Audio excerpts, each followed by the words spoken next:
Guys আজকে আমার বিয়ে।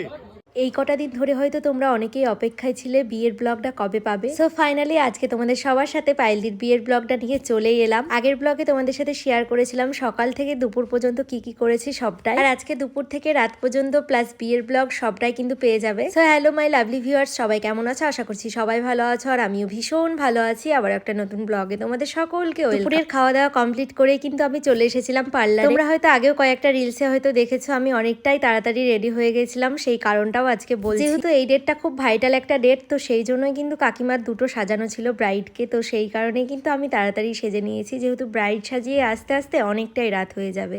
তো সেই জন্যই আমি বলেছিলাম আমি সবার ফার্স্টেই সেজে। আমাকে টাইম দেওয়া হয়েছিল 1টার দিকে, আর আমি কিন্তু 1:15-20 মধ্যেই পৌঁছে গেছিলাম। আমার সাথে যে মেকআপ আর্টিস্টরা কাজ করেছে কোনোদিনই কিন্তু টাইম নিয়ে তাদের কোনো প্রবলেম হয়। বিয়ের সময়ও কিন্তু এই কাকিমার কাছে আমি সেজেছিলাম, তোমরা অনেকেই জানো, আর কাকিমা আমার টাইম সম্পর্কে খুব ভালোভাবেই কিন্তু জানে। আর আজকের লুকটাও কিন্তু আমার ভীষণ পছন্দ হয়েছে, আমি যেরকমটা চেয়েছিলাম সেরকমটাই কিন্তু পেয়েছি। তোমাদের যদি পছন্দ হয়ে থাকে অবশ্যই কাকিমাকে বুক করতে পারো। কাকিমার ফেসবুক আইডির নাম দেওয়া আছে অনুরাধা বিশ্বাস, তোমরা চাইলেই চেক করতে পারো, আর নাহলে আমাকে কমেন্ট করো, আমি নাম্বারটা দিয়ে দেবো। তো যাই হোক, আমি পুরোপুরি রেডি হয়ে এখন কিন্তু বাড়িতেও চলে এসেছি, আর রাস্তায় দেখলাম বিট্টুদাকে, তো বিট্টুদাকে ডেকে নিয়ে কিন্তু চলে এসেছি। এখন বাজে দুপুর 3টে, আরও বিয়ে বাড়িতে যাবে, মানে আমরা সবাই বিয়ে বাড়িতে যাবো একসাথে রাত 8টা নাগাদ।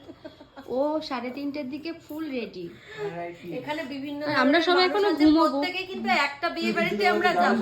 আমি ফুল রেডি, ও ঘুম থেকে উঠলো, এ হাফ রেডি, এও রেডি না, ওইদিকে পূজা নেল আমি নিজে নেল পালিশ পরছি, এখনো কি ঘুমাবো, আর ও রেডি হয়ে এখন বসে আছে।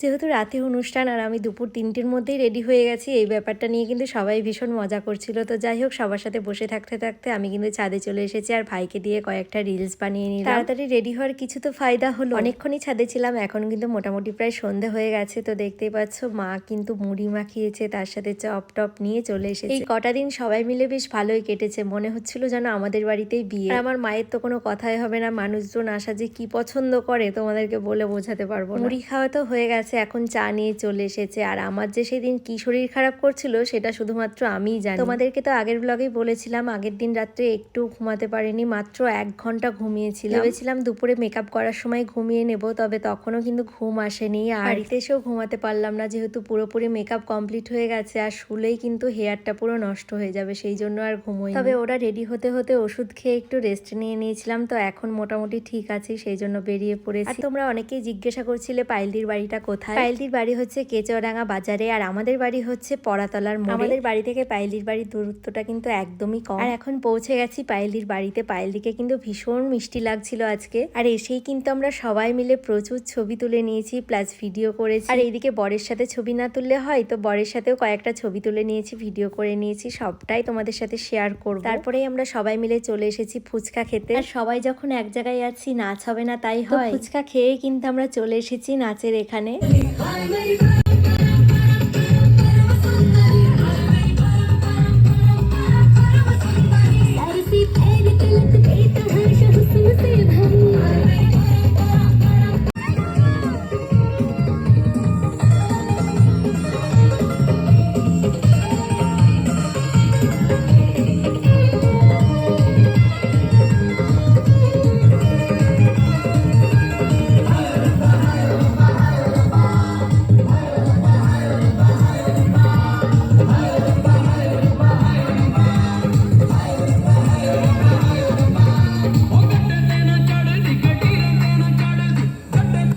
আমরা নাচ করতে করতে কিন্তু বরের গাড়ি দেখতেই পাচ্ছ ঢুকে পড়েছে। তখন বাজে রাত ওই 9:30 মতো। এবার হবে বরের এন্ট্রি, তো তোমরা কিন্তু ব্লগটাকেও স্কিপ করো না, কন্টিনিউ দেখতে থাকো।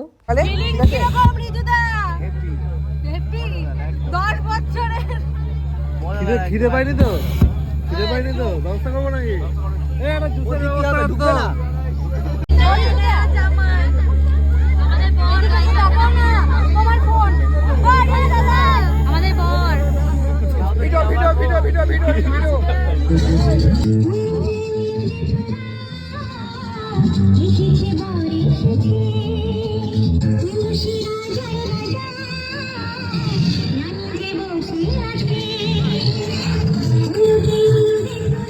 গাইস আমার আজকে বিয়ে।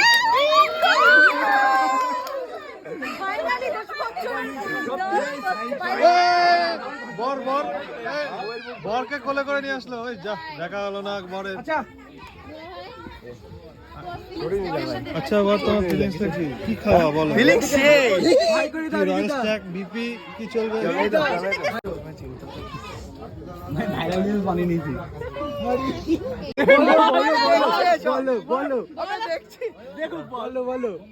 গাইস আজকে আমার বিয়ে 10 বছর পর। 10 বছর পর না, মানে ফাইনালি 10 বছর, মানে পূর্ণতা এক কথায়। আমরা দেখতে এসেছি হচ্ছে লোকে ঠিকঠাক খাচ্ছে কিনা। আমরা দেখি, আমাদের লক্ষ্য আমরা মেন কোর্সে এসেছি তো সেটার থেকে বড় ব্যাপার আমরা দেখতেছি লোকে ঠিকঠাক খাচ্ছে না, কারণ আমাদের তো বোনের বিয়ে না। কিন্তু খিদেও পেয়েছে তো আগে খেয়ে নিতে হবে।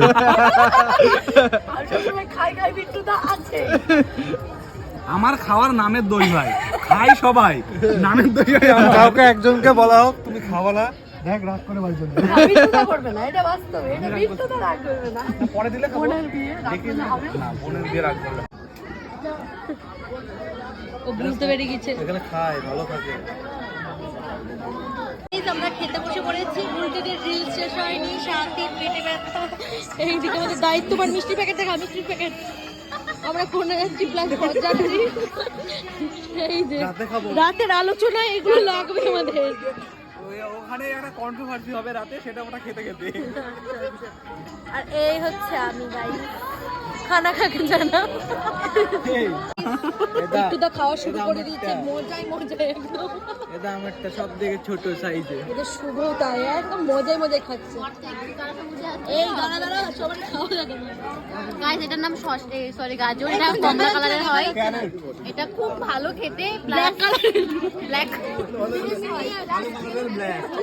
এটাতে ভিটামিন এ আছে। তোমরা দেখো, আমার তোমরা কি জানো এটাতে ভিটামিন এ আছে? এটা শরীরের জন্য খুব ভালো। এটা খেলে হজম হয়। কি আছে? ফেডা রাইস, ফেডা রাইস, ফ্রাইড রাইস চলে এসেছে। আরে ফেডা রাইস। ওমা আমার গাজর ছুটতে পাবদা পাবদাও পাবদাও নাকি? পাপটা ও বইয়ের মধ্যে পাবদা। না না শুধু এখানে না, বর্ধমানে আবার ফ্রাইড রাইস আলু পোস্তর সঙ্গে দেয় কেন? পাবদা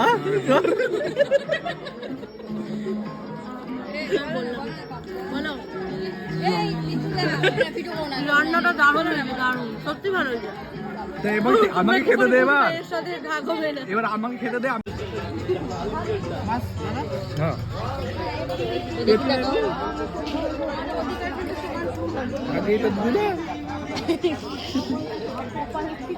তো বর আসার পরপরেই কিন্তু আমরা খেয়ে নিয়েছি। আর এইদিকে দেখতেই পাচ্ছ খাওয়া দাওয়া হয়ে গেলে আমরা পায়েলির কাছে চলে এসেছি। বিয়ের আগে যে রিচুয়াল গুলো থাকে সেগুলোই এখন হবে। এই নিয়মে কিন্তু তোমাদের দাদা ভাইও ছিল, সব রিচুয়াল গুলো করছিল।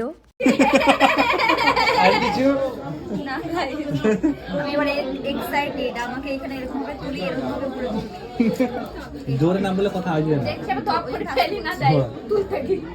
জামাইবাবু যে পাশে থাকবে তার গলা বলবো না কিচ্ছু।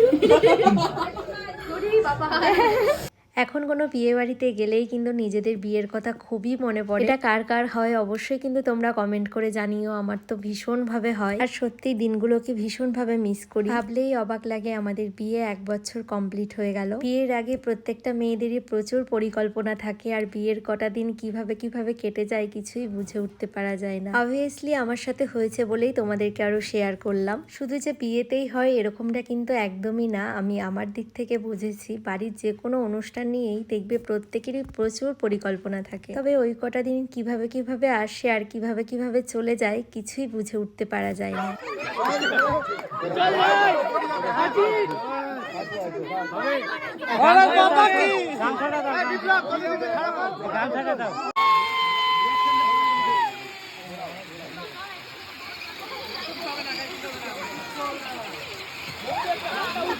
পায়েলদির শ্বশুর বাড়ির যেহেতু কুসুমডিঙা ছিল সেই জন্য কিন্তু সেই রাত্রে আর সিঁদুরদান হবে না বলে আমরা আরো চলে এলাম। আর এমনিতেও শরীরটা ভীষণ টায়ার্ড লাগছিল, তো সেই জন্যই আরো চলে এসেছি। এখন বাজে ওই রাত 1টা মতো। মেকআপ রিমুভ করা তো হয়ে গেছে, আর এখন পূজাকে দিয়ে চুলটা খুলে নিচ্ছিলাম। আর এই হেয়ার খুলতে আমার প্রচন্ড কষ্ট হয়, যেহেতু অনেক ব্যাক কম করা ছিল সেই জন্য কিন্তু আরো বেশি লাগছিল। তারপর মোটামুটি চুল ছাড়ানো হয়ে গেলে চুলে তেল দিয়ে তারপরে কিন্তু আমাকে সুন্দর করে বিনুনি করে দিল পূজা। আজকেও কিন্তু আমাদের বাড়িতে পূজা, সাথী, বিট্টুদা সবাই আছে। তো যাই হোক, আজকে সারাদিনের ব্লগটা তোমাদের কেমন লাগলো অবশ্যই কিন্তু জানাতে ভুলবে না। আর রিসেপশনের ব্লগটা দেখতে হলে অবশ্যই আমার প্রোফাইলে চোখ রাখতে হবে। তো চলো আজকের ব্লগটা এই পর্যন্ত। সবার কেমন লাগলো জানিও। সকলকে টাটা।